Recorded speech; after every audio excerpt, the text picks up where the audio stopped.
c'est depuis le mois de décembre. Et aujourd'hui que le gouvernement a désisté parce que le gouvernement est en train de violer flagramment les droits fondamentaux des consommateurs. Nous, notre combat s'articule autour de la restriction de l'Internet, c'est-à-dire au niveau des réseaux sociaux, et aussi la restriction des médias. Imaginez-vous aujourd'hui que nos parents qui sont à l'extérieur ne peuvent plus joindre aujourd'hui les consommateurs à partir de la Guinée. Et l'État est en train d'avoir un faux argument. L'État parle d'insécurité. Et aujourd'hui, l'État est en train de nous mettre dans l'insécurité. Les données des consommateurs de Guinée se retrouvent aujourd'hui dans les autres pays à travers les applications de contournement qu'on appelle les VPN. Ce n'est pas normal. Et aujourd'hui, non seulement les gens payent les passes, mais ils n'arrivent pas à se connecter et aussi on ne les rembourse pas. Au vu aussi du gouvernement. Et nous condamnons fermement la déclaration du ministre porte-parole du gouvernement et le ministre de l'administration du territoire. En principe, qui ne sont pas en train d'aider la transition. La transition ne doit pas être une période de violation des droits des consommateurs.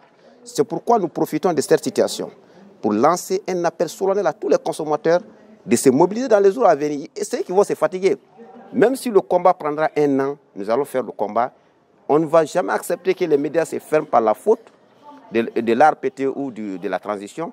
Et aussi, les consommateurs ne vont jamais subir la restriction maintenant de l'Internet. Au-delà de la Guinée, nous avons écrit à l'Union internationale des consommateurs et nous allons fédérer toutes les forces pour que la Guinée quitte dans cette situation. Aujourd'hui, imaginez-vous combien de chars ou bien combien d'armes se trouvent dans les rues. Est-ce que c'est une solution? On ne va pas céder à l'intimidation ou à la violence.